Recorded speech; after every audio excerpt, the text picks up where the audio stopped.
Benfica 4, Real Madrid 2. Real Madrid doesn't qualify automatically.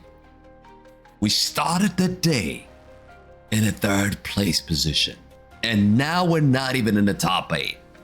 How disgraceful is that?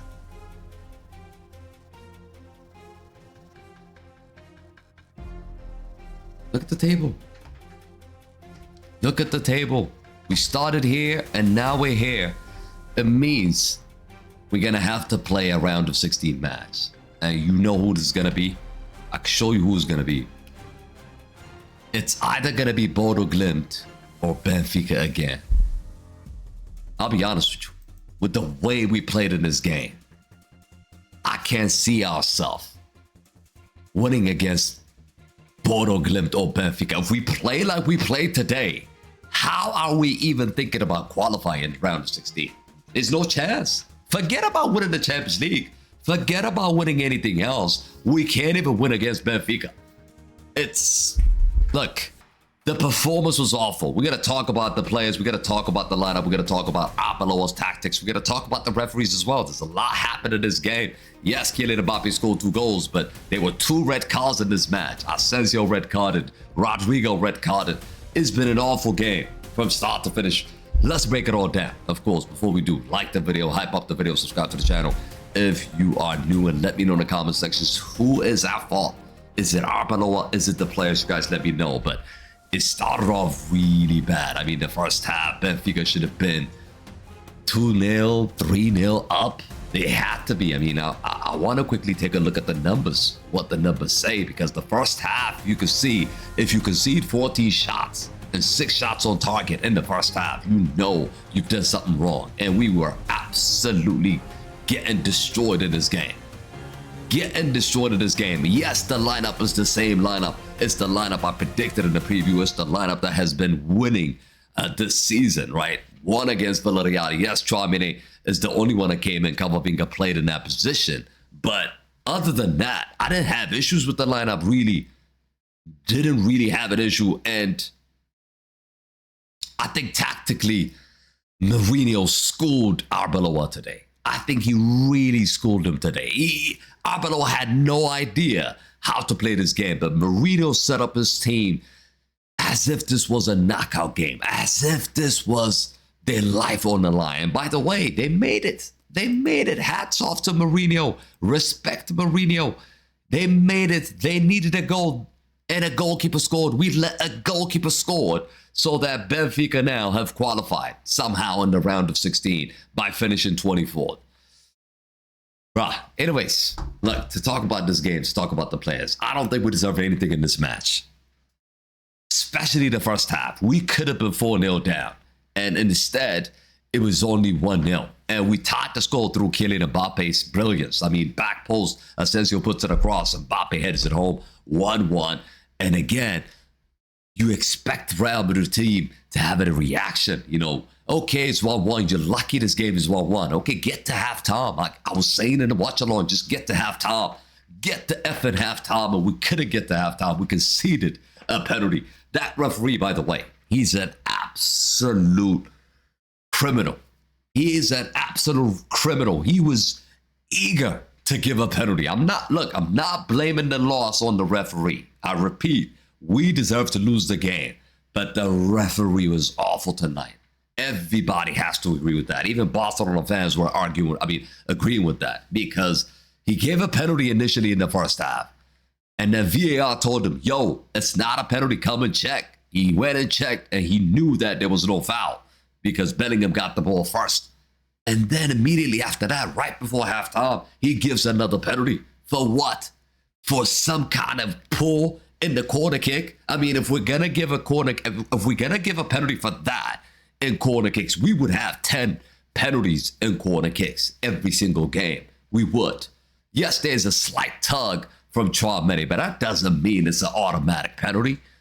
And he gives it. He was eager to give a penalty, and he gives a penalty. And of course, Paldivas stepped up to take it. He scored right down the middle. Courtois, no chance. Going into halftime, it's 2-1. I'm saying, okay, we're still in this game. All we need is a draw.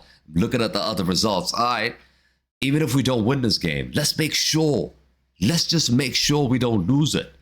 But again, Arbeloa, I mean, after watching that diabolical first half, just like Xabi Alonso, he doesn't make a change. He doesn't make a change. He sticks with the same setup, same formation, even though Mourinho has schooled him in the whole 45 minutes. And I knew the second half, when the second half started, he didn't make any change. I'm like, how are we supposed to win this game or get a result here? You're setting up the same way. And rightly so, they got us on the counter and they scored a third goal. And after that, I mean, it's a long battle. We're still in the game. At 3-1, we're still in the game. But we just made things really, really difficult for us. And the moment we conceded, that's when he brings in Camavinga. That's when he brings in Rodrigo. I mean, what is it with Arbeloa and Alonso?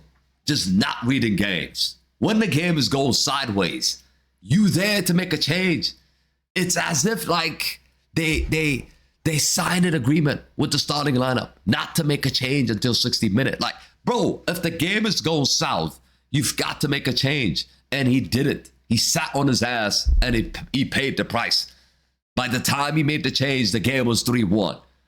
And he brought in Camavinga and Rodrigo and took off Mastantuano, who was having a stinker today. By the way, it's not just him. Everybody had a stinker today. We get to it. We're going to get to everybody. But Mastantuano, rightly so, taken off. He should have been taken off in the 45 minutes. And also, he took off Chouameni. I didn't think Chouameni needed to come off. The only reason I could think of is maybe he was on the yellow card. That's why he took him off. But what I wanted him to do was, Chouameni was getting overrun easily.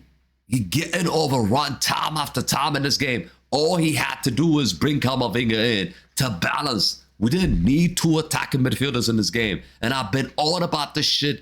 Bellingham and Arda Güler just don't work together. I've said that a million times, bro. It just never does. It never does. And we got exposed. Bellingham showed no quality today. Just running around like a Red Bull chicken, bro. Seriously. Seriously, that's what I saw. Lots of energy, but no quality today. 0 assists, 0 goals. 1 chance created in a whole 90 minutes. You're supposed to be the number 8. You're supposed to be still creating a chance. I mean, Arda Güler, yes, okay. He got an assist in the game. He's done much, much, much more better than Bellingham and other players, I would say. Even Vinny, I think Arda Güler was more involved in the match. And today he takes him off. I mean, I don't know why he's taking him off. We need a goal. We need a goal in the game. If there is any guy that's going to create a chance, it's Güler. He should be taking off Bellingham. Instead, he leaves Bellingham on and he takes off Arda Güler in the 79th minute where he's chasing a goal, bro. Chasing a goal. I mean, today was just awful, man. It was just awful. Kylian Mbappe, again, out of nowhere, scores the second goal. It all comes from him, right? Beautiful cross. He puts in a beautiful cross from this position inside, and then Kiki stepped up to score. By the way, Kiki now should be the top scorer, 2 goals today. He is on the road to break the record for CR7, 17 goals in the Champions League season. I think he's going to do it this year. He's definitely going to do it this year, but again, I don't even want to talk about the positives today because the performance from start to finish was awful. If it wasn't for Courtois, I told you this game would have been done and dusted in the first half. Courtois had a solid game today. Even though he conceded 4 goals, he still made some big saves. Valverde, okay. Asensio, never want to see this guy play for Real Madrid again. I've been on about this shit, and I've been telling you guys this guy doesn't deserve to wear this jersey, bro. He just doesn't. He really, really doesn't. And it showed again. His lack of experience, lack of composure just slips. He slips for the first goal. That's his fault, bro. And then he gets sent off when we are at 3-2, when the game is still alive, when we could get another goal to tie the game and somehow survive in this top 8 position race. And he just messes up, gets himself sent off for the second yellow card, and rightly so. I'm not gonna blame about the second yellow. It's a second yellow. It is a second yellow. Dean Howson today, I don't know. I mean, these two are clowns, really. I mean, they get exposed time after time after time after time, bro. I've had enough. And Arbeloa finally, bro, this guy, big question mark now. Really, he lost in the Copa del Rey in an embarrassing fashion. And today he loses that top 8 position in an embarrassing fashion. Losing 4-2, letting a goalkeeper score against you. You are an absolute disgrace, bro. Now,